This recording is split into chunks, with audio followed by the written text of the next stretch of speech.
नमस्ते। Arts and commerce college Nagthane, जिला सातारा, हिंदी विभाग में मैं प्राध्यापक एस.के. अत्तार, हिंदी विभाग प्रमुख तथा सहायक प्राध्यापक, आपका हार्दिक स्वागत करता हूँ। छात्रों, आज हम बीए भाग 2 हिंदी सत्र चौथा प्रश्न पत्र क्रमांक 5 रोजगार परक हिंदी, इस प्रश्न पत्र का पाठ्यक्रम क्या है उसका परिचय देखने वाले हैं। अब इस प्रश्न पत्र के अंतर्गत कुल मिलाकर 4 इकाइयां हैं। उनमें से जो पहली इकाई है रोजगार परक सामान्य जानकारी, इसके अंतर्गत अ आंकड़ा है। तो अ में मानक हिंदी गणितीय अंकों का देवनागरी लिपि में लेखन परिशिष्ट 1 के अनुसार, अर्थात इसमें जो गणितीय अंक है 1 से लेकर 100 तक, जो कि अंग्रेजी में है, उनका हिंदी में उसको क्या कहा जाता है तथा उनको देवनागरी लिपि में कैसे लिखा जाता है, इसके बारे में हम अध्ययन करने वाले हैं। ये जो मेरे पीछे आप गिनती का चार्ट देखते हैं, इसमें देखो 1 से लेकर 100 तक जो अंक है अंग्रेजी गणितीय अंक है, और उसके आगे हिंदी में उसको क्या कहा जाता है यह दर्शाया गया है। तो हमें यह ध्यान में रखना आवश्यक है कि इन अंग्रेजी के गणितीय अंकों को हिंदी में क्या कहा जाता है। इस प्रकार 1 से लेकर 100 तक जितने गणितीय अंक है, उन गणितीय अंकों को हिंदी में क्या कहा जाता है ये ध्यान में रखना है। उसके बाद देखो इकाई 1 के अंतर्गत ही आ पारिभाषिक शब्दावली परिशिष्ट 2 के अनुसार। अब जो परिशिष्ट 2 है उसके अनुसार जो पारिभाषिक शब्दावली है, जो अभी मेरे पीछे आप देख रहे हैं, तो इस परिशिष्ट 2 के अंतर्गत इस पारिभाषिक शब्दावली में 25 शब्द अंग्रेजी के हैं जिनका हिंदी में अनुवाद भी आगे दिया है, वह हमें अध्ययन करना है। अर्थात अंग्रेजी पारिभाषिक शब्द है, उसको हिंदी में क्या कहा जाता है यह यहाँ पर बताना आवश्यक है।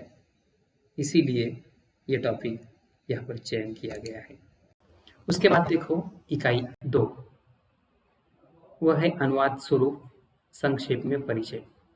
अर्थात अनुवाद जो होता है या भाषांतर जो होता है उसका स्वरूप कैसे है, उसका संक्षेप में परिचय छात्रों को हो। इसीलिए इस इकाई के अंतर्गत 2 उपमुद्दों का समावेश है, जिसमें से पहला है अपठित मराठी परिच्छेद का हिंदी अनुवाद और दूसरा है मुहावरों का अर्थ लिखना परिशिष्ट 3 के अनुसार। अब देखो इसमें से पहला जो है अपठित मराठी परिच्छेद का हिंदी अनुवाद, अर्थात अपठित, हमने पठित नहीं की ऐसी या ऐसा मराठी अनुच्छेद या परिच्छेद का हिंदी में अनुवाद हमें करना है, जो कि मराठी में दिया जाएगा, उसका अनुवाद हमें हिंदी में करना है। तो दूसरा है इसमें का मुहावरों का अर्थ लिखना। आपको पता है कि अब मेरे पीछे आप देख रहे हैं कि जो मुहावरे हैं वो हिंदी में होंगे और उसका अर्थ भी हिंदी में ही लिखना होगा। ऐसे 25 मुहावरे अध्ययन के लिए है। मुहावरे तथा उनके अर्थ हमें इसमें अध्ययन करने होंगे। कुल मिलाकर 25 मुहावरे होंगे और उनके अर्थ हमें ध्यान में रखने होंगे।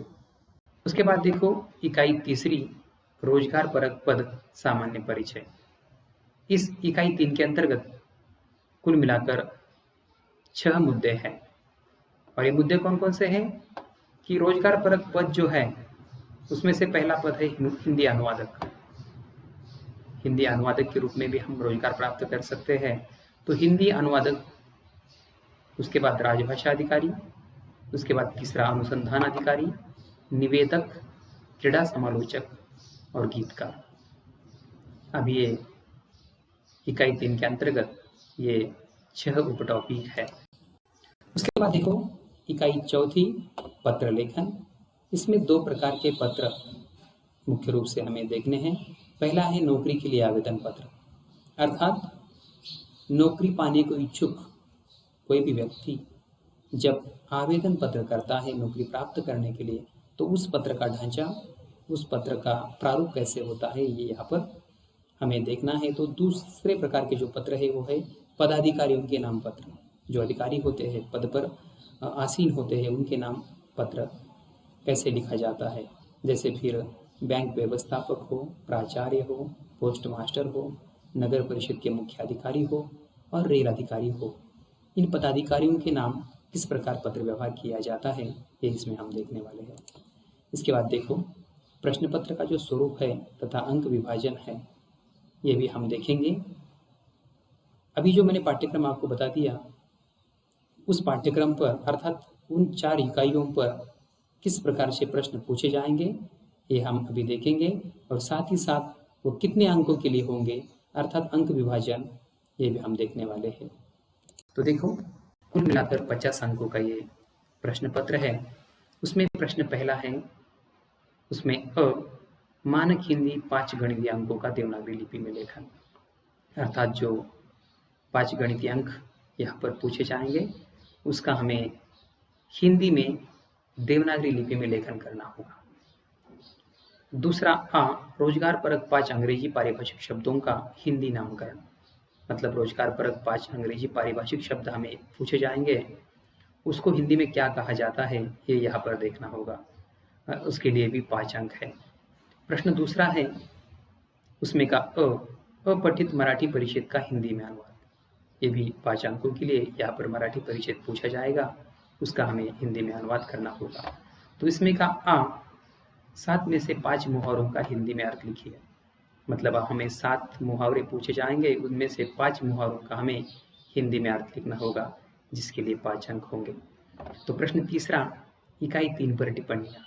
इकाई तीसरी जो है, जो कि रोजगार परक पद पर आधारित है, उस पर टिप्पणियाँ पूछी जाएंगी, 5 पूछी जाएंगी, उसमें से 3 हमें लिखनी होगी, जिसके लिए 15 अंक निर्धारित है। तो अंतिम प्रश्न, प्रश्न चौथा, इकाई नंबर 4 पर पत्र लेखन, 3 में से 2, 3 प्रकार के पत्र पूछे जाएंगे, हमें 2 लिखने होंगे, जिसके लिए 15 अंक है। ऐसे कुल मिलाकर 50 अंकों का ये प्रश्न पत्र है। मुझे लगता है प्रश्न पत्र का स्वरूप तथा अंक विभाजन और पाठ्यक्रम का परिचय आपके ध्यान में आया होगा। बहुत बहुत धन्यवाद।